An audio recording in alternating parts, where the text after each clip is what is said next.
Oasis, obrolan seputar Islam. Hanya di Start 102,6 FM. Bekerja sama dengan program studi manajemen dakwah Stein Mandailing Natal. Ya, kembali lagi di 102,6 FM Star Serasi, suara satu kata penuh makna, pasti selalu di hati. Masih di Oasis, obrolan seputar Islam ya, bersama saya Siti Rahma Rahab, dan juga dengan ibu kita yang kece, manis abis ya, seperti gula ya.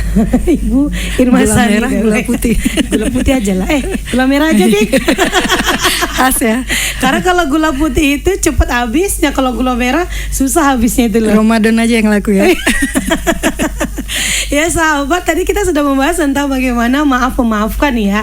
Nah, bagi sahabat yang ingin mendengar kita, ada kita live Facebook ya, karena di Star FM ini kita menghadirkan narasumber yang luar biasa dan tidak kalah wajahnya cantiknya sih. Bisa lihat di Facebook kita ya, di Radio Star 102,6 FM Penyambungan, dan nanti ada kita akun YouTube-nya yang bisa dilihat kapan saja kepingin dilihat di Star FM News Channel ya.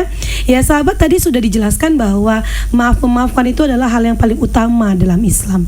Kenapa? Karena dengan kita ada memaafkan ini, kita bisa terjalin secara ikhlas, secara bersih bagaimana antara diri kita dengan orang lain. Al-Quran dalam surah Asy-Syu'ara ayat 40 menjelaskan bahwa ada yang artinya ya sahabat ya, dan balasan suatu kejahatan adalah kejahatan yang setimpal.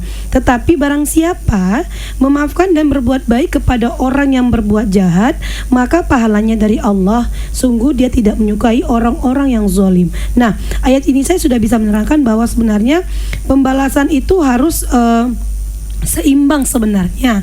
Tetapi kalau kiranya kita untuk membela diri kita terhadap apa yang telah dilakukan orang kepada diri kita, itu tidak masalah. Yang penting tidak ada kezaliman di dalamnya, gitu ya. Iya, betul. Saya pintar kali Bu. Iya, betul, pintar sekali ya. Jumat ini ya, buka prodi ya. Jumat saja. Jumat barokah ya. Masya Allah. Bahasanya juga santai, tapi sebenarnya urgen, penting. Iya, karena sebenarnya ya Bu Irma ya, orang yang berdosa itu ialah orang yang berbuat zalim, melampaui batas, dan kesabaran dan pemaaf atas kesalahan yang dianjurkan Allah itu adalah yang itu sebenarnya paling utama ya. Iya, betul. Dan syarat-syarat, sebenarnya syarat-syarat dari memaafkan itu apa? Syarat sahnya. Sebenarnya kalau dari fisik itu sebenarnya udah nampak ya syarat sah itu ya. Memaafkan atau dimaafkan tadi? Pertanyaan. Memaafkan dulu. Kita memaafkan orang gitu kan? Iya. Nah, secara fisiknya itu kan sebenarnya nampak udah. Santainya kita ke orang itu gimana? Tapi kan masih ada juga tuh, misalnya dia iya aku maafkan, di berbuka dua, gimana cara melihat, terlepas dari itu kita tidak bisa menjustis orang untuk menghukum orang bahwasanya dia tidak ikhlas. Tapi setidaknya kita sudah berusaha untuk meminta maaf, dan kita sudah berusaha untuk memaafkan seseorang yang mungkin menurut kita dia zalim ke kita, tapi belum tentu mungkin menurut dia itu sah-sah saja misalnya. Iya. Perbuatan itu. Iya, benar. Nah, jadi di sini ada yang mau saya bahas tentang tiga, menurut psikolog itu ada tiga self dari maaf dan memaafkan ini. Yang pertama adalah self help, kesehatan diri kita sendiri. Bayangkan ya kalau kita berantem sama orang, itu tidurnya terganggu, nggak nyenyak. Ya, berantem sama suami aja ya, tidur punggung-punggungan. Itu nggak bisa tidur malam itu kan, maunya diselesaikan gitu ya hari itu. Nah, itu dia menyebabkan kesehatan terganggu. Emosi ini kan ada dua, emosi negatif dan emosi positif. Emosi negatif adalah yang marah-marah, emosi gitu ya, menyampaikan amarahnya. Emosi marah ini menyebabkan hormon stres itu lebih meningkat. Hormon stres meningkat. Nah, kalau perempuan hormon stres meningkat ya dari segi kesehatan ya, dari pagi sampai sore mungkin merepet aja ya kalau udah marah-marah, udah stresnya udah naik. Kemudian detak jantung, katanya adrenalin. Itu dari segi kesehatan. Adrenalin itu menyebabkan detak jantung berdetak lebih cepat. Itu dari segi kesehatan ya kan. Kesehatan ya.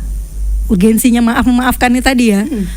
Detak jantung berdetak lebih cepat, hormon stresnya naik. Nah itu dari segi kesehatan aja nggak bagus. Apalagi misalnya yang bermasalah ini orang tua ya. Nah, apalagi ke orang tua. Memang kemarin saya juga membahas itu ya, durhaka terhadap orang tua atau anak yang orang tua yang durhaka terhadap anak. Gitu. Memang agak susah ya untuk memaafkan. Tapi ya kita belajar dari Rasulullah SAW aja. Umar bin Khattab itu radhiyallahu an, sebelum masuk Islam, sebelum mu'alaf, Masya Allah bencinya sama Rasul. Itu Rasulullah dicari mau dibunuh. Bayangkan, mau dibunuh. Siapa yang kenal Rasulullah, sampaikan di mana dia, akan saya bunuh. Sampai katanya dicari-cari gitu. Nah, gitu. Ternyata ya Allah, hidayah Allah datang. Umar bin Khattab masuk Islam. Beliau sekarang kuburannya pas di sebelah Rasulullah. Nah, orang yang benci sama Rasulullah, ternyata hidayah Allah menyebabkan dia sekarang pas berdampingan. Iya. Ya, jadi kita sebenarnya sudah ada dari sejarah di Al-Qur'an sudah menceritakan bagaimana Rasulullah memperlakukan yang jahat kepada, yang zolim kepada, bukan yang jahat ya, yang zolim kepada beliau. Bagaimana juga Nabi Yusuf. Nah, kita pernah dengar Nabi Yusuf itu dibuang oleh saudara kandungnya. Dalam hutan. Nah, dibuang di sumur juga. Dimusuhi. Dan dibilang samanya orang tuanya bahwa sudah dimakan oleh binatang buas. Pulang ke ayahnya bilang udah dibunuh, udah dimakan binatang buas. Masya Allah. Tapi ternyata maaf lagi kan. Kata maaf itu yang bisa membuat silaturahmi, apalagi itu ya adik beradik gitu ya, adik beradik jangan sampai putus lah perkara-perkara gitu. Ujiannya aja udah seberat itu kan, dibuang. Kalau kita mungkin udah ya Allah, perang dunia ketiga mungkin ya. Kalau kita digituin saudara ya kan. Jadi makanya tidak heran kita jika ada orang yang memang tidak baik silaturahmi nih, antara maaf-maafkan ini. Kita jangan heran melihat orang yang gusar gasir ya, kalau kiranya agak renggang gitu ya. Dan kedua cepat yang emosi ketika memang ada masalah terhadap orang lain gitu ya. Iya betul. Iya ya. Bukan curhatan ini ya kan. Enggak lah. Kita kan mengobrol. Nah iya. Kita lanjut ya, buka prodi ya. Tadi self help yang pertama itu dari segi kesehatan, hormon stres naik. Nah, yang kedua self spiritual. Ibadahnya nggak gimana rasanya kita sholat, tapi ini di dada masih emosi ya. Jadi dalam sholat itu ketika takbiratul ihram masih teringat, wih si ini tadi ya Allah, kok bisa lidahnya mengucapkan itu, tersinggung saya, nah gitu. Ibadahnya nggak khusyuk gitu ya. Benar. Jadi terjadi sama perempuan nih ketika suaminya berbuat ngomong sedikit kasar pas Allah curhat ya. Nah betul ya, self spiritualnya gitu. Ibadah untuk diri dia sendiri jadi nggak bisa khusyuk, nggak bisa tawaduk dia. Untuk menjalankan ibadah itu teringat gitu. Nah banyak kan sebenarnya. Yang terakhir itu adalah self healthy. Kebahagiaan dirinya sendiri. Self healthy yang pertama tadi ya. Self happiness. Kebahagiaan diri dia sendiri. Jadi cukup dia tanamkan kepada diri dia sendiri. Udah terserah. Kalau seandainya si A tidak mau minta maaf, sudah saya maafkan. Ini untuk kebahagiaan diriku sendiri. Jadi memang ada usia kayaknya 30-an ke atas. Beda ya kalau labil ABG mungkin ya itu, belum bisa kayak gitu. Tapi kalau udah umur 30 ke atas itu meskipun kedewasaan tidak ditentukan oleh usia, tapi sepertinya umur 30-an itu kita udah bilang udah. Kalau seandainya si A tidak mau lagi renggang misalnya, tidak mau seperti dulu, ya udah. Kita putuskan circle kita udah. Karena di masa segitu udah cukup segini saja circle saya, nggak perlu saya berteman dengan mereka-mereka yang buat emosi ini tak terkendali. Jadi artinya itu dia menghindari dari orang-orang yang membuat dirinya nanti tidak bagus. Nah iya, udah bisa ngambil keputusan kan. Dan itu apakah tidak termasuk kita memutus silaturahmi? Enggak. Terputusnya silaturahmi tadi ya betul-betul tidak bertegur sapa kan. Oh artinya dia jadi cukup sekedar say hello. Oh nah dia sudah memaafkan, namun dia tidak lagi mau turut campur. Nah iya gitu ya. Karena itu mungkin lebih baik daripada harus sibuk. Nah iya daripada itu. Buat diri kita sendiri sakit. Udah stop circle-nya, mungkin tidak masuk ke situ. Jadi saya cukupkan circle saya di sini-sini saja. Karena udah umur 30-40 itu berteman udah nggak ini lagi ya, nggak perlu lagi untuk gaul sana sini, nungki sana sini, udah nggak perlu kan. Mungkin sudah matang dari segi dari dewasa. Udah aku pulang, aku kerja. Iya, benar-benar. Aku berbakti ke keluarga, sudah. Benar. Ada ajak kawan nongki ya ayo. Kalau tidak nongki nggak apa-apa. Ya udah nggak apa-apa di rumah. Kira-kira memang gak ada yang mau aja ya sudah. Kalau dia ada nanti gimana? Ya udah sama, seperti itu aja, berlaku seperti biasa. Tapi mungkin tidak hahaha gitu ya. Iya benar. Tidak bisa lagi Dan seperti itu. Sebenarnya alternatif ya. Nah iya, bisa agar pilihan terhindar kan. dari kekacauannya itu. Kan kita sendiri yang menentukan kebahagiaan kita kan. Iya benar. Karena ada juga saya kutip ya, saya pernah baca dari salah satu peneliti ya dari Aleman dalam buku dokumentari ya, dan mengungkapkan bahwa sebenarnya sebuah keinginan untuk memaafkan itu memberikan kesempatan baru untuk meninggalkan kesalahan di masa lalu. Iya. Dan juga membuat sebuah awal perkenalan yang baru untuk membina hubungan dan membangun individu antar diri dia dengan orang lain, sehingga itu pun juga memberikan dampak positif untuk diri dia dan orang lain. Mungkin itu yang dikatakan sama Ibu Irma, itu ada kepuasan tersendiri dalam diri orang ketika dia sudah memaafkan. Aku senang dia nyenyak tidur, ibadah khusyuk gitu ya. Wah. Nggak terpikir-pikir ya kan, nggak terbawa dalam sholat, nggak jadi beban sehari-hari. Al-Quran saja menyebutkan kata maaf itu sebanyak 35 kali. Iya. Jadi memang betul urgensinya tuh penting. Karena itu menentukan akhlak seseorang kan. Iya, betul. Maaf dan memaafkan. Nah, ya. Kata fa'fu anhum wasfah, ada disebutkan dalam Al-Quran, maafkan mereka dan damaikan ini maksudnya berlapang dada untuk memeluk. Iya. Nah itu jadi dia bukan hanya kata fisik mengucapkan, tapi juga dengan fisik berpelukan. Jadi udah melupakan masalah-masalah yang terjadi. Definisi maaf itu apa? Kalau dalam Kamus Al-Munawir bahasa Arab itu adalah memohon ampun. Memohon ampun. Memohon rahmat, memohon ampun, meminta. Kita ini sering mengucapkan kata ini, kata maaf ini, al-afu. Misalnya seseorang mengucapkan syukran, jawabannya afwan. Itu berasal dari kata maaf. Sama-sama gitu ya. Sama-sama kita saling memaafkan. Gitu. Apapun yang terjadi. Nah makanya tadi urgensinya itu bukan hanya di Lebaran sebenarnya kan. Mohon maaf lahir batin. Sebenarnya kalau dari kata mohon maaf lahir batin secara lahiriah, batiniah dan fisik itu dia minta maaf, tapi dari segi lisan terucap begitu saja tanpa ada rasa yang betul membebani bahwasanya iya betul-betul minta maaf. Beda kalau seandainya kita ya beristighfar di sepertiga malam, memohon ampun. Ingat misalnya seminggu ini kita lalai misalnya, ibadahnya kurang, sholat zuhur di ujung waktu, sholat asar di ujung waktu, belum lagi emosi tak terkendali kepada anak-anak. Ketika dia tidur, baru kita saksikan wajahnya, Masya Allah tadi dah emosi. Itu istighfar, minta maaf sama Allah itu kan nangis kan? Iya, pasti. Air mata mengalir menyesal itu ya. Kira-kira begitu nggak kita kalau minta maaf sama seseorang? Tetapi ya banyak juga orang waktu ketika dia di Idul Fitri kita katakan, dia meminta maaf sambil menangis-nangis nih, sama adik-adiknya, orang tua dan juga pasangannya. Tetapi besoknya dia buat salah lagi. Dan berarti tangisan itu pun enggak, apakah itu tangisan itu merupakan salah satu bukti yang paling konkret untuk melihat dia ikhlas atau tidak? Nah, itu akan kita bahas nggak kira-kira setelah satu jeda iklan berikut ini ya sahabat ya, tetap di 102,6 FM. Ayo bersama kita wujudkan bebas stunting di Mandailing Natal. Saya, Dr. Muhammad Faisal Situmorang, selaku Kepala Dinas Kesehatan Kabupaten Mandailing Natal, mengajak kita semua, ayo bersama kita wujudkan bebas stunting di Mandailing Natal. Ayo cegah stunting, itu penting. Pesan ini disampaikan oleh Dinas Kesehatan Kabupaten Mandailing Natal. Mari kita semua bersama cegah stunting.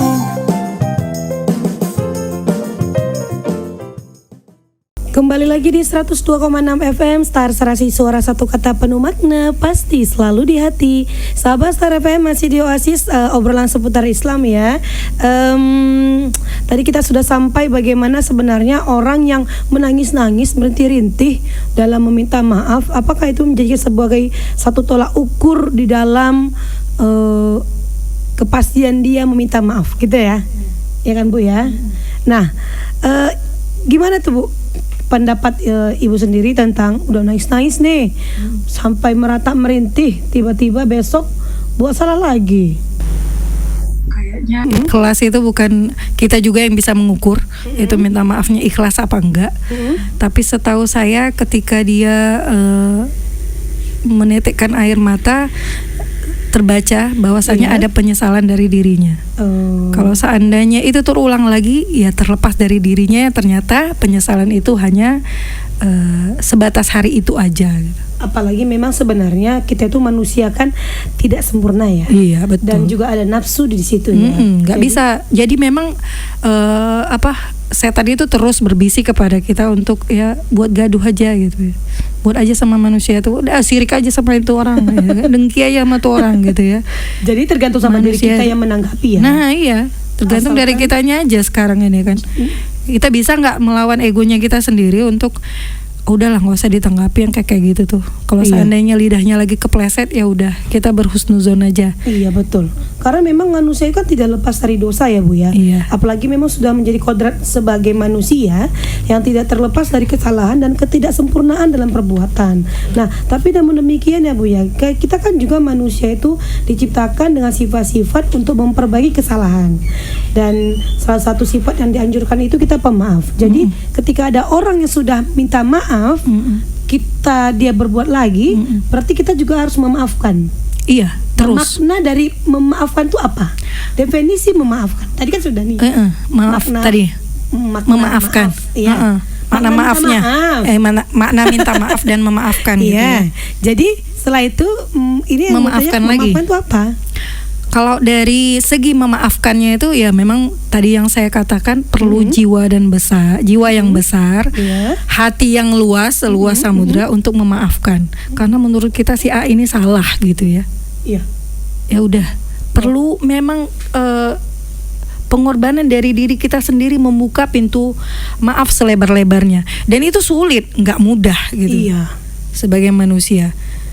Tapi kita lihatlah banyak pasangan-pasangan di luar sana ya, mungkin suaminya KDRT ya, kemudian akhirnya memutuskan divorce, cerai, dan akhirnya udah sampai di memaafkan, tapi tidak bisa untuk baik kembali gitu kan. Seperti tadi kaca itu ya. Dia cukup memaafkan, udah cukup memaafkan perbuatan yang masa lalu yang melukai hatinya, udah sampai di situ aja. Tapi udah stop kan untuk hubungan itu. Karena ini untuk perbaikan dirinya sendiri kan. Untuk kedepannya kebahagiaan diri dia sendiri. Yang jelas dari saya bahwasanya jika seseorang itu menurut Anda buruk, maka jangan balas keburukannya itu dengan keburukan. Ya kita memang tadi bilang udah, jika memang circle-nya cukup sampai di sini, ya udah circle kita ini aja, kita yang menentukan. Udah nggak lagi berhahi dengan dia. Ya udah, cukup say hello dan saya sudah memaafkan. Udah itu aja. Apalagi sekarang ini kan juga fenomenanya antara tetangga berantem nih, tetangga. Betul. Itu gimana tuh ya? Padahal tuh tiap hari tuh berdekatan. Padahal yang duluan pertama kali menolong itu bukan keluarga tapi tetangga. Jangan heran ketika ada seorang nenek misalnya ditemukan meninggal di rumahnya, yang menemukan pertama itu ya tetangganya kan, bukan anaknya nan jauh di sana gitu ya, bukan cucunya pula atau siapanya kerabatnya agak yang berjauhan, tetangga. Tapi yang ini tadi saya katakan bahwasanya hal memaafkan dan minta maaf itu memang sepele, tapi perlu fisik yang kuat gitu ya. Perlu dada, berlapang dada, perlu keikhlasan melupakan, itu yang agak sulit kan, keikhlasan melupakan kesalahan orang. Tapi kita bercermin kembali, Rasulullah saja maksum, terjaga dari api neraka, segitu pemaafnya. Bayangkan diludahi. Abu Jahal pamannya itu ya, pamannya Rasulullah sendiri. Benar. Berusaha bagaimana kalau Rasul ini dibilang penipu. Insyaallah. Jadi peristiwa Isra Miraj itu ya, mungkin kembali kita ceritakan. Kalau Isra Miraj itu bukan hanya peristiwa Rasulullah naik ke atas, enggak. Jadi ketika Isra Miraj itu Rasulullah bercerita kepada Abu Jahal, pamannya. Jadi dia cerita gitu ya, ini pamanku, aku ceritain lah gitu ya. Aku tadi naik pakai buruk gini. Abu Jahal tuh nganggapnya ini tukang dusta, ini ceritanya entah apa-apa. Jadi Abu Jahal naik ke atas satu bukit, mengumpulkan orang pada zaman itu, di Mekah pada zaman itu, untuk mengabarkan bahwasanya Rasulullah bercerita dusta. Astagfirullah. Benar. Nah, Rasulullah yang segitu maksumnya aja haram nih api neraka untuk Rasulullah. Sholatnya Masya Allah, ngampunkan orang, memaafkan orangnya juga Masya Allah. Ya memang ya itu Rasulullah, jangan kita lah gitu ya. Iya benar. Ya Rasulullah aja bisa, kenapa kita enggak gitu. Mungkin itu. Nah, saya tadi mengatakan ada dalilnya yang mengatakan fala yahillu limuslimin ayyahjura fauqa salasa ayyam. Ini berat juga kalau nggak bisa memaafkan ini. Jadi katanya hadis riwayat dari Abu Hurairah mengatakan Rasulullah bersabda, tidak halal seorang muslim yang tidak menegur lebih dari 3 hari tadi kan. Benar. Kemudian di hadis lain ada mengatakan bahwasanya hadis riwayat Abu Daud mengatakan faman mata dakhala 'alan nar. Barang siapa yang tidak teguran lebih dari 3 hari tadi, ketika dia meninggal masuk neraka. Nah ini ancaman udah dari Rasulullah kan. Gak main-main kalau kita gak memaafkan ini, gak teguran ini.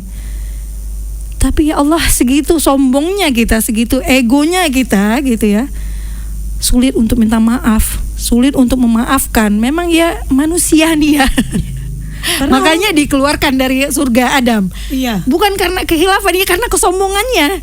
Kekal di surga katanya. Nah turunlah ini ya ke manusia jadinya ya. Jadi dia nggak merasa bahwasanya besok mana tahu mati.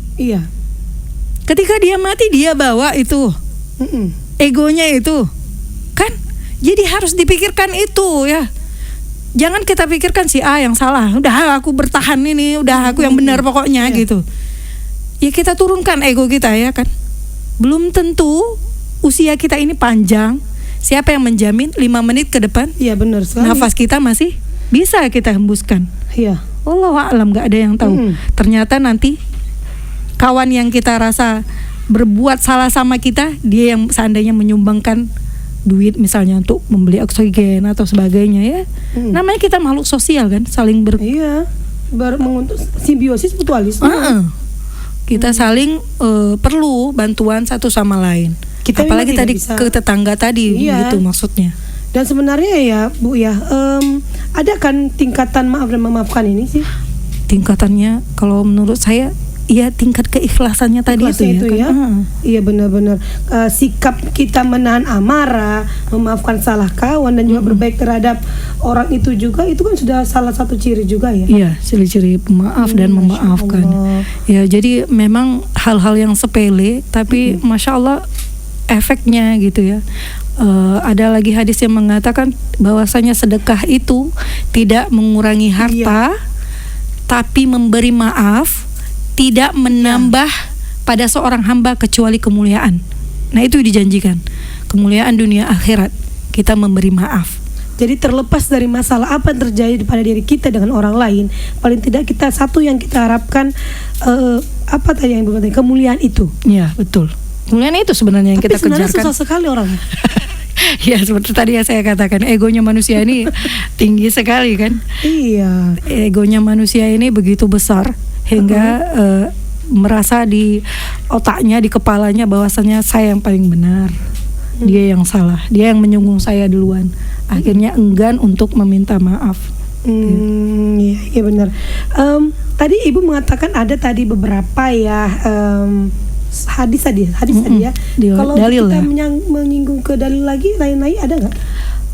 Seperti yang saya katakan tadi bahwasanya Al-Quran menyebutkan 35. Khuzil afwa fa'fu anhum wasfah. Nah itu berulang-ulang disebutkan. bagaimana cara seseorang ketika si A dan si B bertikai, maka harus hadir si C mendamaikan. Nah, begitu disebutkan dalam Al-Quran. Jadi urgensi sebenarnya, masalah penting menentukan akhlak seseorang. Jadi kita ya sahabat kalau berbicara tentang maaf memaafkan ini sebenarnya sangat gampang ya. Secara teorinya sangat gampang sekali.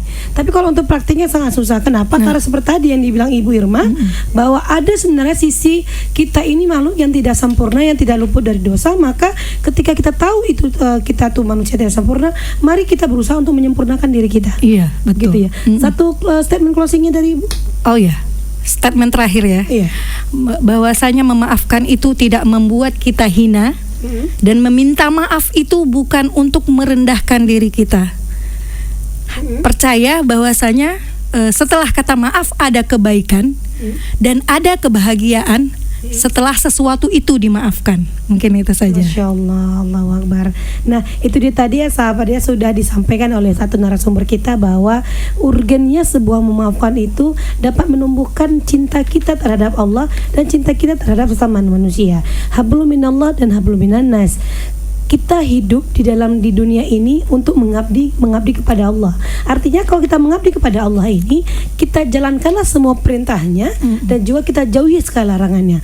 Termasuk membuat kerusakan di bumi, yaitu dia bermusuh-musuhan, berantem-berantem, baik itu sama tetangga. Jangan lupa ada dua hak kita, hak kita kepada Allah dan hak kita kepada manusia. Udah itu aja. Iya, meminta maaf pada orang dan meminta maaf pada Allah.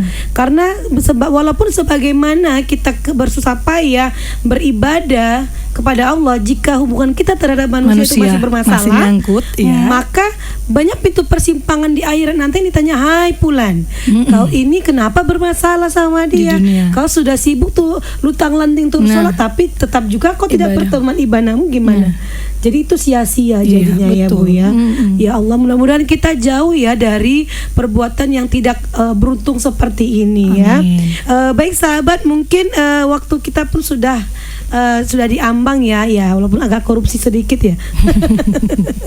Tapi mudah-mudahan saya berharap ini bisa memberikan manfaat yang sangat luar biasa ya.